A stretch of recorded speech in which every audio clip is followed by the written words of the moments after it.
India international science festival curtain raiser వేడుకలు హైదరాబాద్ వాతావరణ కేంద్రంలో ఘనంగా జరిగాయి. సైన్స్తో సంబంధిత డిపార్ట్మెంట్స్ అన్ని ఈ ఫెస్టివల్స్ ని నిర్వహిస్తున్నట్లు తెలిపారు వాతావరణ శాఖ అధికారులు. ఇవాల్టి నుంచి 7వ తేదీ వరకు సైన్స్ ఫెస్టివల్ ఉంటుందన్నారు.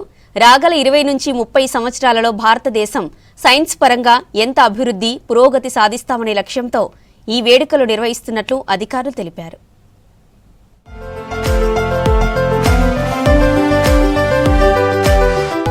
India international science festival curtain raiser వేడుకలు హైదరాబాద్ వాతావరణ కేంద్రంలో ఘనంగా జరిగాయి. సైన్స్ తో సంబంధిత డిపార్ట్మెంట్స్ అన్ని ఈ ఫెస్టివల్స్ ని నిర్వహిస్తున్నట్లు తెలిపారు వాతావరణ శాఖ అధికారి శ్రీనివాస్.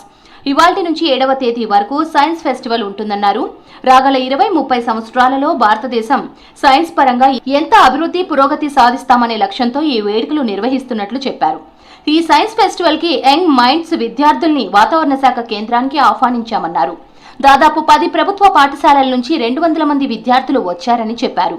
విద్యార్థులకు ఇంపార్టెన్స్, వాతావరణ కేంద్రం ఏ విధంగా పనిచేస్తోంది, వాతావరణ అంచనాలు దేని ఆధారంగా ఇస్తామనేది తెలిపామన్నారు.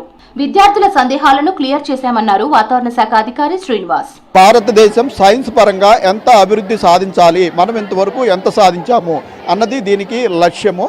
అయితే దీనికి మేము ఏం చేస్తున్నామంటే, మనకి ఈ స్టూడెంట్స్ని ముఖ్యంగా యంగ్ మైండ్స్, వాళ్ళదే ఫ్యూచర్ కాబట్టి వాళ్ళందరినీ మనకి ఇప్పటికి మెడ్ సెంటర్కి ఆహ్వానించి ఈరోజు చూసుకున్నట్టయితే మనకి ఇంచుమించు 10 స్కూల్స్ నుంచి 200 పైగా మనకి స్టూడెంట్స్ వచ్చారు. ఎక్కువగా గవర్నమెంట్ స్కూల్స్ నుంచి మనం పిలవడం జరిగింది. సో ఈ స్టూడెంట్స్కి మనం ఈ రోజు యొక్క ఇంపార్టెన్స్ ప్లస్ అలాగే మనం మెడ్ సెంటర్ హైదరాబాద్లో ఈ ఫోర్కాస్ట్ అన్నది ఎట్లా ఇష్యూ చేస్తాము అన్నది క్లియర్గా వాళ్ళకి చెప్పి వాళ్ళ డౌట్స్ క్లియర్ చేసి మన యూనిట్స్ అన్నీ కూడా మన ఫోర్కాస్టింగ్ యూనిట్, అట్లాగే surface observatory, upper air observatory, radar observatory ఇవన్నీ వీళ్ళకి చూపించడం జరుగుతుంది. వాళ్ళ డౌట్స్ క్లియర్ చేయడం జరుగుతుంది. సైన్స్ ఫెస్టివల్ కి తమ స్కూల్ ని ఆహ్వానించడం సంతోషంగా ఉందన్నారు ఆయా పాఠశాల టీచర్స్. తమ విద్యార్థులు ఇండియా ఇంటర్నేషనల్ సైన్స్ ఫెస్టివల్ ప్రత్యేకతను తెలుసుకున్నారని చెప్పారు. వాతావరణ శాఖ ఏ విధంగా ఉంటుంది, శాటిలైట్, రాడార్ పిక్చర్స్ గురించి తెలియజేశారన్నారు. ముఖ్యంగా ప్రాక్టికల్ గా వాతావరణ అంచనాలు దేని ఆధారంగా ఇస్తారని, ఎగ్జిబిషన్ తో పాటు forecast unit, surface observatory, upper air observatory, radar observatory పనితీరును చూయించారని చెప్పారు. పిల్లలు ఎగ్జిబిషన్ చూడడంతో పాటు వాతావరణ కేంద్రం గురించి తెలుసుకోవడం, ఈ ఫెస్టివల్ కి రావడం సంతోషంగా ఉందన్నారు టీచర్స్. మా పిల్లలంతా కూడాను చాలామంది పుస్తకాల్లో ఏదైతే చదువుకున్నారో అదంతా ఇక్కడ ప్రాక్టికల్గా చూడటం అనేది వాళ్ళకి నిజంగా ఒక కొత్త అనుభూతి ఇస్తుంది. రైన్ఫాల్ ఎట్లా మెజర్మెంట్ చేస్తారు, ఆ తర్వాత ప్రెషర్ ఎట్లా మెజర్మెంట్ చేస్తారు, మ్యాక్సిమం టెంపరేచర్ ఎట్లా మెజర్ చేస్తారు, మినిమం టెంపరేచర్ ఎట్లా వస్తుంది, ఇట్లా ఒక విషయం కాదు, రకరకాల విషయాలు. ఆ తర్వాత శాటిలైట్ పిక్చర్స్ మొత్తం అంతా కూడా మొత్తం ఆల్ ఓవర్ ద వరల్డ్ ఎట్లా ఉంటుంది, మనకి ప్రస్తుతం రాయలసీమ వైపు జరుగుతున్న ఈ ఈదురు గాలు కానివ్వండి, లేకపోతే ఇప్పుడు చెన్నైలో వస్తున్న గాలు కానీ, వాటన్నిటిని కూడా శాటిలైట్ పిక్చర్స్ ద్వారా మాకు చూపించారు. ఇప్పుడు ఒక ఐ ఆఫ్ ద స్టామ్, ఒక తుఫాన్ ఎట్లా ఉంటుంది ప్రస్తుతం జపాన్లో నడుస్తున్న దాన్ని కూడా ఇక్కడ మాకు అందరూ చూపించారు. మా పిల్లలంతా కూడా చాలా ఎంతో ఎక్సైట్గా ఫీల్ అయ్యారు వాళ్ళు. In PM Sri GHS Rasulpura School, Begumpet. Today we came here to celebrate IISF Indian International Science Festival.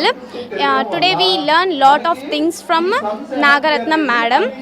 We interact with that madam. She told her very much.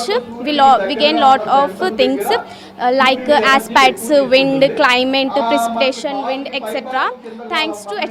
Thanks to meteorological department and madam and teachers. Today we came here to celebrate IISF Indian International Science Festival. We came to Meteorological Department Center, Hyderabad. We learned lot of things. We gain lot of knowledge. From Nagaratna ma'am, we interact and her give the answers for our questions. She give the suggestions to us. We learned lot of things. Thank you to Meteorological Departments, sir and teachers. India international science festival 2025 curtain raiser వేడుకలో పాల్గొన్న పాఠశాలకు certificate పంపిణీ చేశారు. 4 రోజుల పాటు జరగనున్న ఈ వేడుకలకు అన్ని పాఠశాలలు రిజిస్టర్ చేసుకొని విజిట్ చేయాలన్నారు వాతావరణ శాఖ అధికారులు.